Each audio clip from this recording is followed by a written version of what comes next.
Nessa manhã nós vamos pensar um pouquinho sobre o seguinte tema: a incredulidade do povo de Deus. Eu queria convidar os irmãos para abrirem as suas Bíblias no livro de Deuteronômio, capítulo 1. Nós vamos ler a partir do verso 26. Deuteronômio, capítulo 1, a partir do verso 26. Você pode acompanhar também na nossa projeção. Diz assim o texto bíblico: Mas então vocês não quiseram ir. Vocês se rebelaram contra o Eterno, contra a palavra clara do seu Deus. E começaram a se queixar em suas tendas: Deus nos odeia. Ele nos arrastou desde o Egito até aqui para sermos mortos pelos amorreus. É a nossa sentença de morte. Não há como seguir em frente. Estamos num beco sem saída. Nossos irmãos já nos desanimaram, pois nos informaram que o povo da terra é mais alto e mais forte do que nós, e que as cidades deles são gigantescas, com as defesas maciças. Até os gigantes de Anak vivem ali. Eu bem que tentei acalmá-los. Não fiquem apavorados por causa daquele povo. Nosso Deus está indo à frente, Ele lutará por vocês. Vocês viram com os próprios olhos o que Ele fez no Egito. Viram também o que Ele fez no deserto. Nosso Deus carregou vocês como um pai carrega o filho, e fez isso tudo por todo o caminho até chegarem aqui. Mas agora que estão aqui, vocês não querem confiar no Eterno, seu Deus, o mesmo Eterno que sempre vai adiante de vocês com uma coluna de fogo à noite e uma nuvem de dia, escolhendo aos melhores lugares para acampar e mostrando o caminho mais seguro. Quando Deus ouviu o que vocês disseram, Ele ficou furioso e jurou: nem uma única pessoa desta geração perversa pisará a boa terra que prometi dar aos antepassados. Não vão conhecê-la nem de vista, a não ser Caleb, filho de Jefoné. Ele terá direito à terra. Darei a ele e a seus descendentes a terra que ele pisou, porque se mostrou disposto a seguir o plano do Eterno, de corpo e alma. Esta é uma passagem das Escrituras que nos apresenta alguns sintomas de incredulidade. Eu gostaria que nessa manhã nós olhássemos para o caso desse povo, o povo de Deus, um povo crente, porém um povo doente. E percebêssemos nesse povo quais são os sintomas que ele apresenta.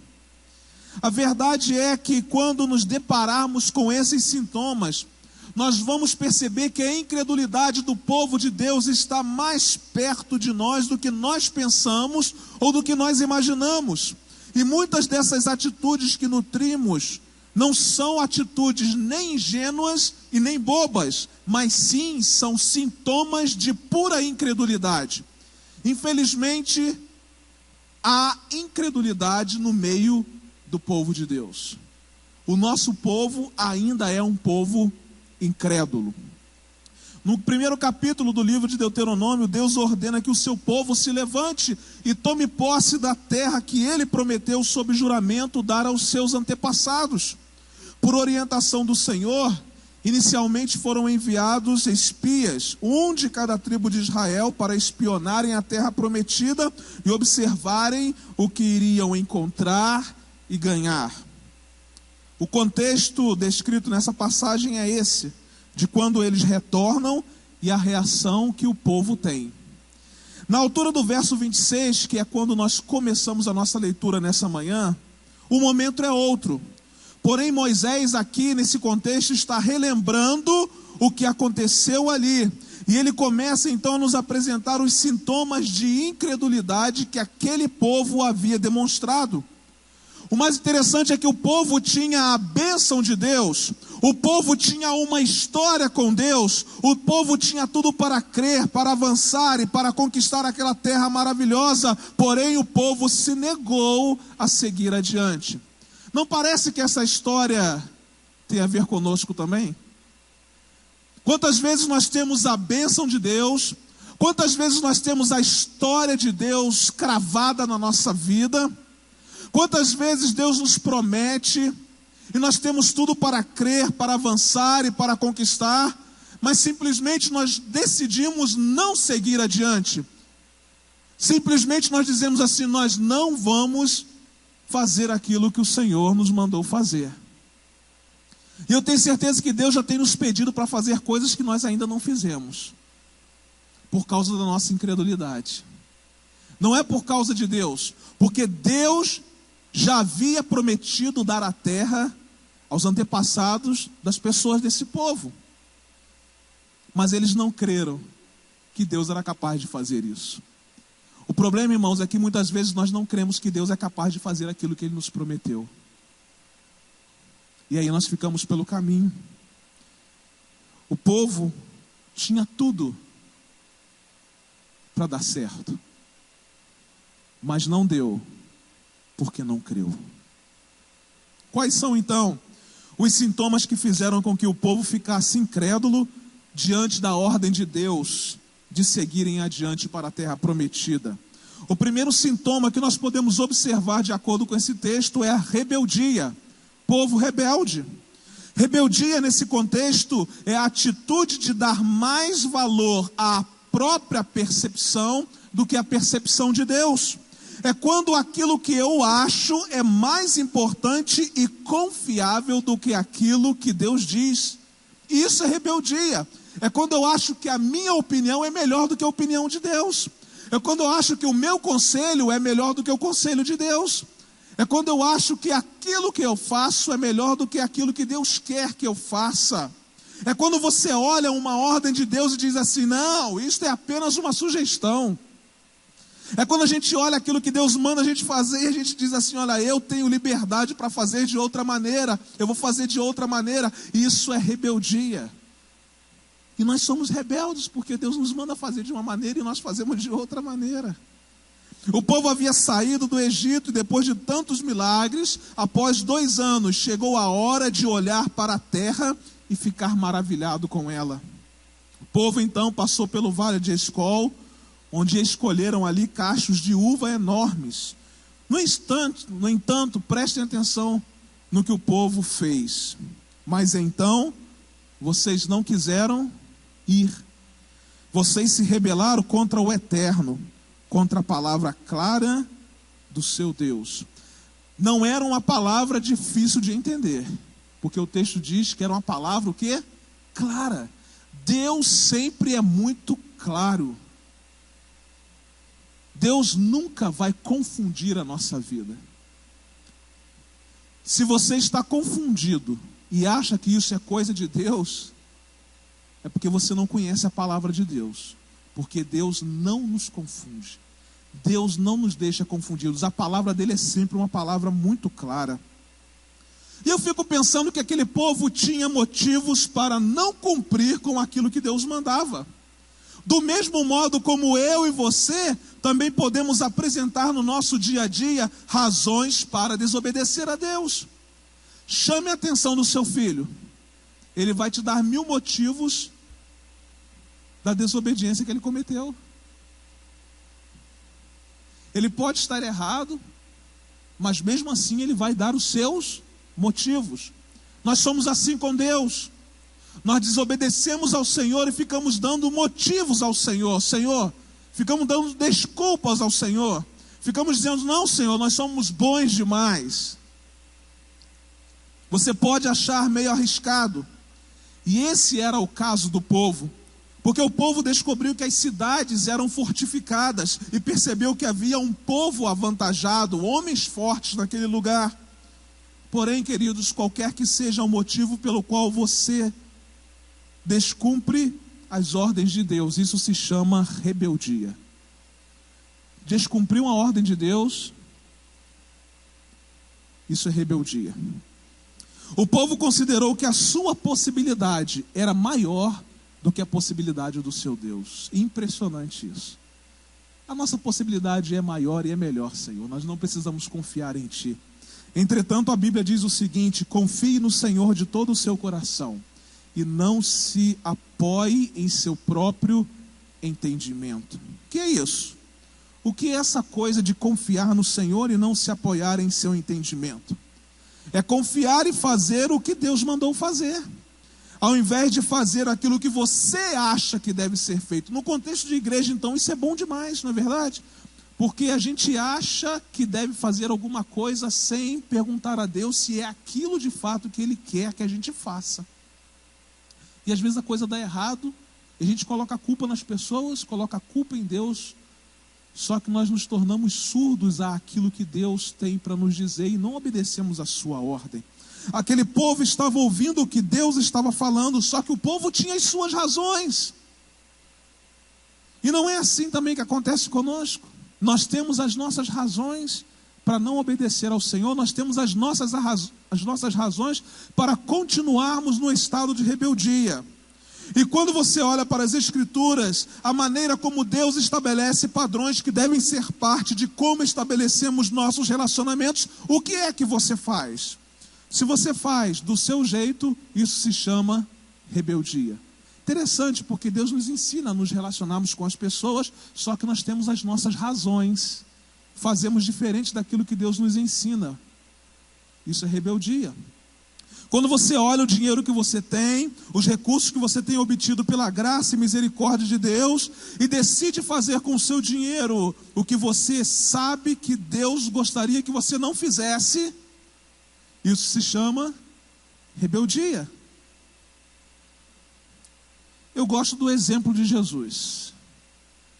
E o texto bíblico do Evangelho de Mateus, capítulo 26, verso 39, diz assim: indo um pouco mais adiante, prostrou-se com o rosto em terra e orou: meu Pai, se for possível, afasta de mim este cálice. Esse homem tinha razões.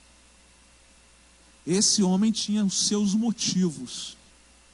Mas prestem atenção na oração dele: Pai, se for possível, afasta de mim este cálice. Contudo, não seja como eu quero, mas sim como tu queres.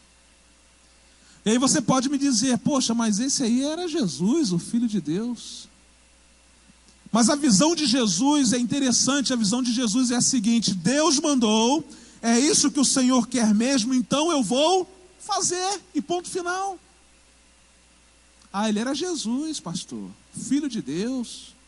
Jesus, um homem sem defeitos. Jesus, então tá bom, mas eu quero lembrá-los da experiência de Pedro. Pedro havia tentado pescar a noite toda sem resultado nenhum. Então aparece Jesus, cuja formação não era de pescador, mas era uma formação de carpinteiro. E ele orientou Pedro a lançar novamente a sua rede. E Pedro responde o seguinte: Senhor, pescamos a noite inteira e não pegamos nenhum peixinho. Mas se o Senhor está mandando, vou lançar a rede. Nós podemos dar até as nossas razões ao Senhor. Senhor, assim não, mas é o Senhor que está mandando? Vou fazer assim mesmo. Vou fazer assim mesmo. É interessante essa relação com Deus, porque nós podemos dizer para Deus: Senhor, é assim mesmo? Eu não posso fazer desse jeito, eu não posso fazer daquele jeito, mas olha só, se o Senhor está mandando, eu vou fazer do seu jeito então.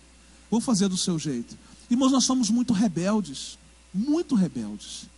E é por isso que muitas promessas do Senhor não se cumprem na nossa vida. Não pelo fato do Senhor não querer cumpri-las. Não.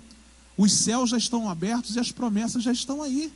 Mas só não recebemos porque não cremos em Deus. Somos rebeldes e não cumprimos aquilo que Ele nos pede para fazer.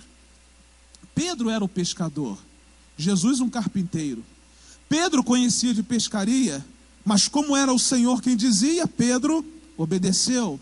Isso é exatamente o oposto da rebelião. É quando você deixa de fazer o que você acha que deve ser feito para fazer aquilo que Deus quer que você faça. Que nessa manhã nós possamos aprender a fazer aquilo que Deus quer que a gente faça, e não aquilo que a gente quer fazer. Um segundo sintoma que eu consigo identificar nesse texto é a murmuração. Enquanto a rebelião é seguir um caminho que você considera melhor do que aquele que Deus propõe, A murmuração é quando você reclama da proposta e da realidade de vida em que Deus tem colocado você. Preste atenção na reação do povo de Deus. E começaram a se queixar em suas tendas. Deus nos odeia. Ele nos arrastou desde o Egito até aqui para sermos mortos pelos amorreus. É a nossa sentença de morte. Não há como seguir em frente. Estamos num beco sem saída. Numa pequena frase, o povo chamou Deus de traidor e de assassino. E eu fico pensando, por que é que a gente passa tanto tempo reclamando? Por que é que há tanta murmuração no meio do povo de Deus? Eu encontro muito mais murmuração no meio do povo de Deus do que fora do povo de Deus. Há mais esperança para a gente que não conhece o Senhor do que esperança para a gente. Nós temos um Deus tão maravilhoso, que tem feito tanta coisa no nosso meio, que tem providenciado tudo o que nós precisamos dia após dia, que tem nos abençoado com todas as bênçãos espirituais das regiões celestiais.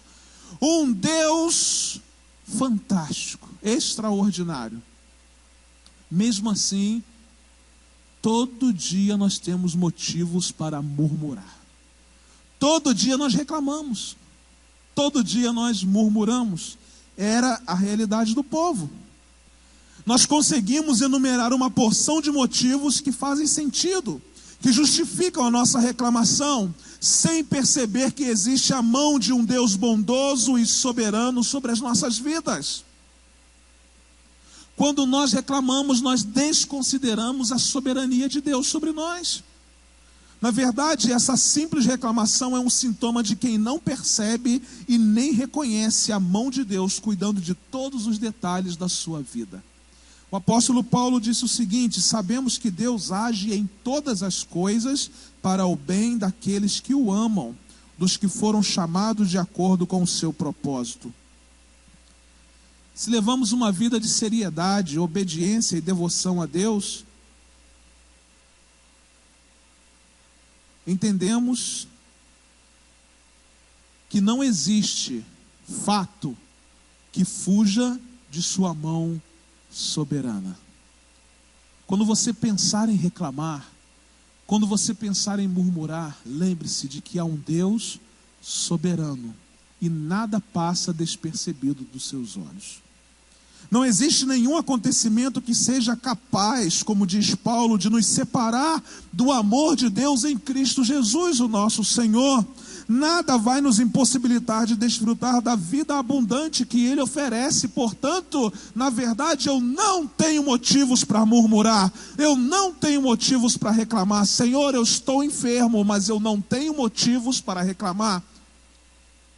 Senhor, a luta está grande, mas eu não tenho motivos para reclamar.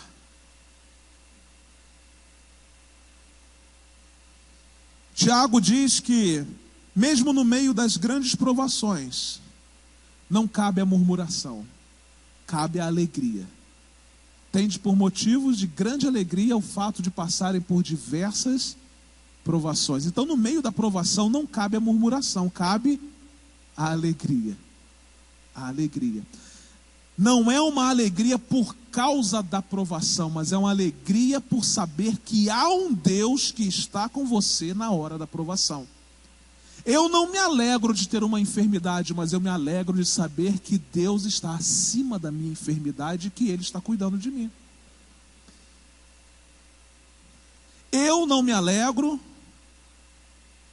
quando eu olho para o Haiti e vejo que mais de 1.000 pessoas foram mortas e praticamente um país inteiro foi arrasado. Mas eu me alegro na soberania de um Deus que está usando pessoas do mundo todo para abençoar a vida daquelas pessoas. Irmãos, nós não nos alegramos com a situação ruim, nós nos alegramos com o Deus que está acima da situação ruim. E que nos mostra que de maneira soberana Ele ainda está no comando das nossas vidas. A nossa linguagem não é a linguagem do lamento, mas sim a linguagem do louvor. Quando há murmuração é porque não há entendimento de que Deus é soberano. Quando há murmuração é porque há um sinal de incredulidade muito sério no meio do povo de Deus. Um terceiro sintoma que eu observo nesse texto é o medo. A ideia aqui não é simplesmente de ficar reclamando, mas é deixar-se abater diante das adversidades. Observem que dos 12 espias que voltaram, 2 deles disseram que a terra era maravilhosa, que produzia frutos fantásticos e que esse Deus que os conduziu ia continuar conduzindo. 10 deles são os pessimistas. E que os pessimistas me perdoem nessa manhã, mas que gente difícil para trabalhar é gente pessimista. Você chega todo empolgado, né, com uma situação, a pessoa só pensa no pior que pode acontecer. Ela nunca pensa que Deus pode nos levar a lugares mais altos a partir das dificuldades que nós vamos nos encontrar. Ela sempre vai colocar as dificuldades acima do poder de Deus. Gente pessimista, você fala uma coisa, não é verdade? Que gente difícil para trabalhar. Que povo pessimista. Que povo pessimista. Não acreditavam que o poder de Deus era maior do que as dificuldades que eles iriam encontrar. Ficava sempre dando para trás. Que coisa, irmãos. Que coisa. Ainda bem que na Igreja Batista Memorial nós não encontramos ninguém com esse perfil pessimista. Preste bem atenção no que disse o povo de Deus. Nossos irmãos já nos desanimaram. Isso aqui não é um contexto fora do povo de Deus, é um contexto dentro do povo de Deus. Preste atenção. Nossos irmãos já nos desanimaram. Pastor, não vamos fazer isso não, pastor. Para que trazer mais gente para esse lugar? Para que abrir espaço? Para que comprar outra terra? Para que? Para que? Está tão bom aqui. Vamos ficar aqui mesmo, está geladinho, está fresquinho. Nossos irmãos já nos desanimaram, pois nos informaram que o povo da terra é mais alto e mais forte. Não vão mexer com essa gente aí fora não, pastor. E mais forte do que nós, e que as nossas cidades, que as cidades deles são gigantescas, com defesas maciças, até os gigantes de Anak vivem ali. Os descendentes dos Anaquins eram um grupo de pessoas consideradas de estatura alta. E os espias, olhando para tudo aquilo, diziam assim: não vai dar. Não vai dar. Deus nos prometeu aquela terra, mas não vai dar não. Nós não vamos conseguir não. O povo de lá é um povo complicado de vencer. Nós não vamos dar conta disso não. Irmãos, eu fico perguntando o seguinte: se Deus prometeu alguma coisa, quem somos nós para dizer que não vai dar? Um bando de bobo. Você é tão forte para dizer que não vai dar? Será que você se considera tão bom assim para dizer que não vai dar? Foi Deus quem prometeu? A única coisa que a gente precisa fazer é seguir a orientação dele. Vai adiante. Vai adiante. Vai adiante. Aquele povo estava morrendo de medo. E a abordagem de Moisés revela esse medo. Ele disse assim: eu bem que tentei acalmá-los. Não fiquem apavorados por causa daquele povo. Olha o que Moisés está dizendo: nosso Deus está indo à frente, Ele lutará por vocês. Vocês viram com os próprios olhos o que Ele fez no Egito. Viram também o que Ele fez no deserto. Olha, Moisés está relembrando o povo. Vocês acham que o nosso Deus não nos dará condições de vencer esses camaradas altos que estão lá na cidade? Olha só, olhem para trás. Olha o que Ele fez no Egito. Olha o que Ele fez no deserto. Olha que coisa linda. Nosso Deus carregou vocês como um pai carrega o filho, e fez isso tudo por todo o caminho até chegarem aqui. O mesmo Deus que começou a fazer algo na nossa vida, irmãos, é o mesmo Deus que vai nos levar a lugares que nós nunca pisamos.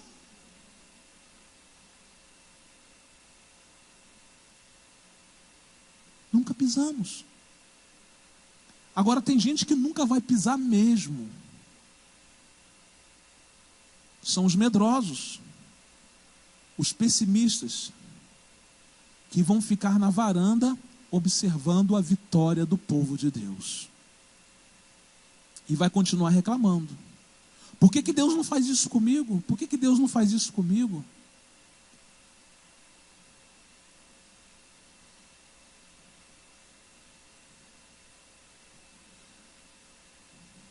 Que mensagem fantástica de Moisés. Mas o problema é que o povo só estava olhando para as dificuldades. E toda vez que nós olhamos demais para as dificuldades, elas ficam cada vez maiores e o nosso Deus fica cada vez menor. Mas quando nós olhamos para o nosso Deus, quando o vemos mais de perto, do tamanho que Ele tem, as dificuldades, os problemas, as lutas vão ficando cada vez menores e o nosso Deus vai ficando cada vez maior. É assim que acontece. Cada vez mais Moisés tenta encorajar o povo a seguir adiante, confiando no Senhor, pois era o Deus Todo-Poderoso quem estava ordenando, mas o povo estava com medo, apavorado, desesperado. E qual foi a mensagem de Deus para esse povo incrédulo e cheio de medo? Preste atenção, irmão, porque se você está cheio de medo, se você faz parte do povo incrédulo, preste atenção no que Deus disse para aquele povo e está dizendo na essência do ensinamento para nós nesse dia hoje. Quando Deus ouviu o que vocês disseram, Ele ficou furioso e jurou. Meu Deus fica furioso? Fica. Nem uma única pessoa desta geração perversa pisará a boa terra que prometi dar aos seus antepassados. Vocês estão com medo? Vocês são pessimistas? Então eu tenho uma informação para dar a vocês. Ninguém vai pisar na terra prometida. A ira de Deus foi tão real que aquele povo rodou no deserto por aproximadamente 40 anos, até que aqueles que tinham mais de 28 anos morressem. Por que isso aconteceu? Por causa do medo, por causa da incredulidade. Cuidado para que o seu medo não o faça morrer no deserto. Deserto é lugar de passagem. Mas o nosso medo, muitas vezes, faz com que a gente construa casas no deserto e morra lá. Cuidado para que o seu medo não o faça morrer no deserto. Deus está nos chamando, irmãos, para coisas grandiosas que nós nunca vimos. Deus está nos levando a lugares onde nós nunca pisamos. E nós vamos precisar de gente que crê que Deus vai nos levar para lá. Nós precisamos de gente que crê que Deus vai nos fazer alcançar aquilo que Ele nos prometeu. Os incrédulos, infelizmente, vão morrer no deserto. O quarto e último sintoma, a arrogância. O texto bíblico diz assim: e as crianças de colo, a partir do verso 39, que vocês acharam que seriam tomadas como despojo de guerra, essas que ainda não sabem distinguir o certo do errado, elas é que entrarão na terra. Talvez aqueles que vão possuir aquilo que Deus nos prometeu, são muitas crianças que estiveram aqui no dia 12. Refugiados do Congo que estiveram aqui, crianças da nossa comunidade que ainda não sabem distinguir o certo do errado. Deus nessa manhã está profetizando que essas crianças aí são elas que vão tomar posse da terra, se nós, o povo de Deus, continuarmos com a nossa incredulidade. Sim, seus filhos pequenos serão os novos proprietários da terra que prometi, não vocês. Portanto, olha a palavra de Deus. Portanto, deem meia volta e tomem o caminho do deserto. Podem voltar. Não tenho mais nada para fazer com vocês. Gente, que palavra do Senhor. Já pensou ouvir de Deus assim: dá meia volta, meu filho, vai para casa, porque eu não tenho mais nada para fazer com você. Mais nada. O juízo de Deus tinha chegado, anunciado claramente, letra após letra. Deus disse assim: por causa da incredulidade de vocês, vocês vão voltar para o deserto. E é exatamente aqui que eu consigo identificar o quarto sintoma da incredulidade, a arrogância. Porque os versos a seguir apresentam isso. Olha o que diz: vocês disseram, pecamos contra Deus, vamos nos levantar e lutar, como o Deus eterno, o nosso Deus, mandou. Só depois que Deus os mandou voltar, é que eles disseram assim: não, peraí, Senhor, nós pecamos contra o Senhor, nós vamos nos levantar, nós vamos tomar posse da terra prometida, vamos fazer o que o Senhor mandou. Mas Deus já havia dado um decreto: voltem pelo caminho do deserto.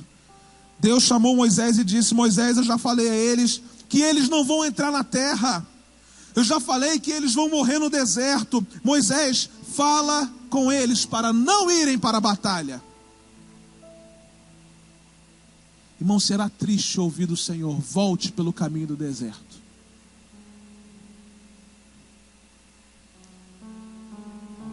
E quando Deus nos dá esse decreto, nós, como filhos atrevidos e arrogantes, nós dizemos assim: não, Senhor, agora eu entendi. Agora eu entendi, eu vou fazer. Por que muita gente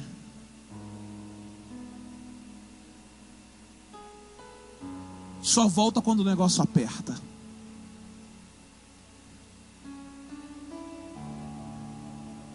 Os decretos do Senhor. Decretos do Senhor.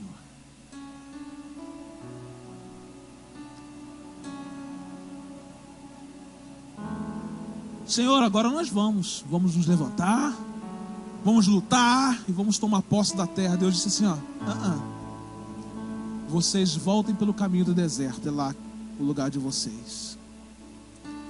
Moisés exortou o povo que, ao invés de ouvir a nova palavra do Senhor, resolve não obedecer. Isso é arrogância e não fé. Quando levamos a nossa vida adiante e achamos que Deus vai estar lá, isso não é fé, isso é arrogância. Porque o primeiro a dizer que vai estar lá é Deus. Eu vou, e se Deus... Não, isso é arrogância. Só que você não tem tempo para se relacionar com Ele, para saber se Ele vai estar lá. O verso 43 diz o seguinte: eu bem que os avisei, mas vocês não deram importância e se rebelaram contra uma ordem expressa do Eterno. De peito estufado, lá foram vocês, morro acima. Eles não voltaram pelo deserto. Nós vamos adiante. Mais uma vez desobedeceram o Senhor. Então o que aconteceu? Vieram os amorreus, os atacaram, e o estrago foi maior ainda. Irmãos, se nós desobedecermos ao segundo decreto do Senhor, o estrago pode ser pior ainda. Nós somos arrogantes, atrevidos.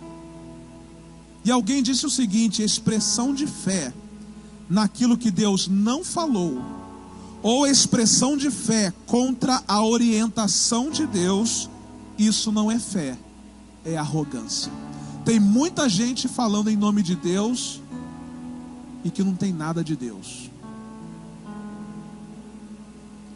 Aquele povo com atrevimento arrogante trabalhou para seguir a direção que eles achavam que Deus tinha que levá-los. Não, Senhor, agora o Senhor vai ter que levar. Eles tinham fé na fé deles.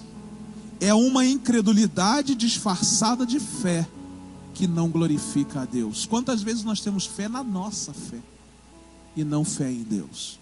Porque se fazemos aquilo que nós achamos que é correto, a nossa fé não é fé em Deus, é fé na nossa fé.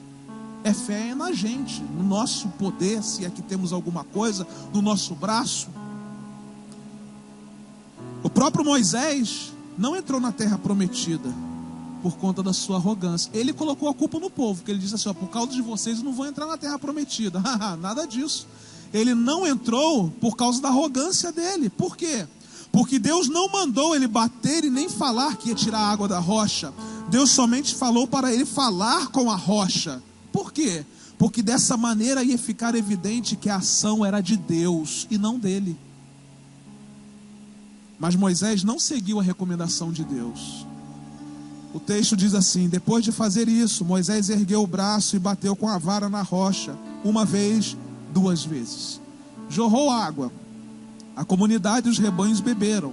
O Eterno disse a Moisés e Arão: olha só, gente, já que vocês não confiaram em mim, não me trataram com reverência diante do povo de Israel, os 2 estarão impedidos de conduzir a comunidade para a terra que estou dando a eles. Moisés era líder do povo de Deus, Moisés tinha intimidade com Deus, mesmo assim Moisés foi arrogante com relação à ordem que Deus o havia dado. Quantas vezes nós somos íntimos de Deus, próximos de Deus, mas perdemos uma bênção de Deus porque em determinado momento nós somos arrogantes com relação à ordem que Deus nos dá.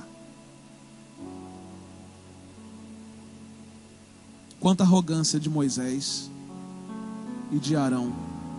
Chamaram a atenção para si, deram um sinal de aparente fé, de serem homens bem articulados, de conhecerem de geografia e fontes de águas, mentirosos, atrevidos e arrogantes. Por isso não entraram na terra prometida. A arrogância também é um sinal de incredulidade.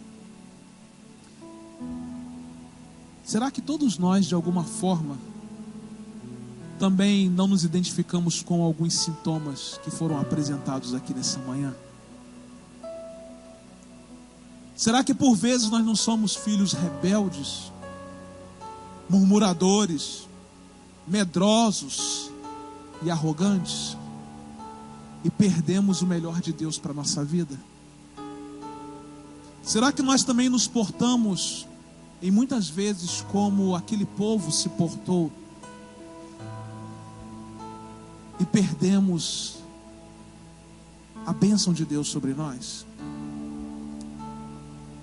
Sobre os acontecimentos com o povo de Israel no deserto, o apóstolo Paulo deixou registrado o seguinte: esses incidentes são sinais de alerta da nossa história, escritos para que não venhamos a repetir os erros deles.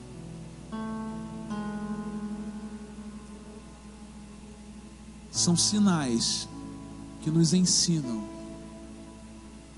a não repetir os erros de um povo que não soube aproveitar a oportunidade de entrar na terra que manava leite e mel. É uma advertência para nós, povo de Deus, nesse tempo que se chama hoje. Quando optamos por seguir nosso coração e não a palavra de Deus, Ele está dizendo: você é incrédulo. Incrédulo.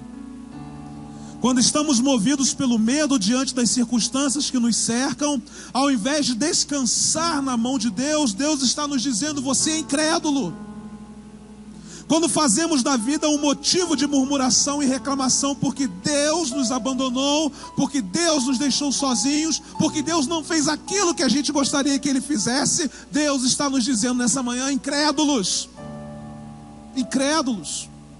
Quando voluntariamente deixamos de lado a orientação de Deus e em nome da fé nós dizemos assim: Ele vai nos abençoar, Ele vai estar conosco, vai dar tudo certo. Nada disso. Diante dessa arrogância que tira a glória de Deus e coloca a glória no homem, Deus diz a nós: povo incrédulo, povo incrédulo.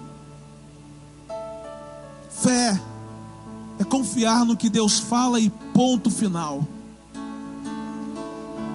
Infelizmente fazemos parte do povo de Deus, mas vivemos como se isso não fosse uma realidade. Vivemos como se Deus não fosse o soberano das nossas vidas. Vivemos como se Ele não fosse mais o Deus onipotente, onipresente, onisciente. Vivemos como povo de Deus muito mais para satisfazer os nossos desejos pessoais do que para alegrar o coração do Pai.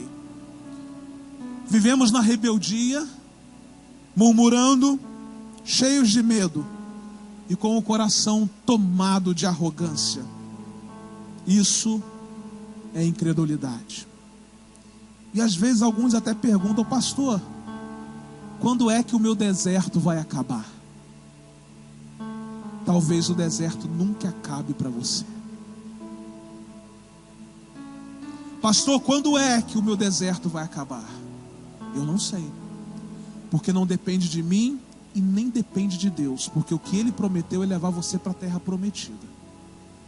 Agora, se você é um rebelde, se você é um murmurador, um medroso, um atrevido e arrogante, com certeza esse deserto nunca vai acabar na sua vida. Lamento informá-lo nessa manhã.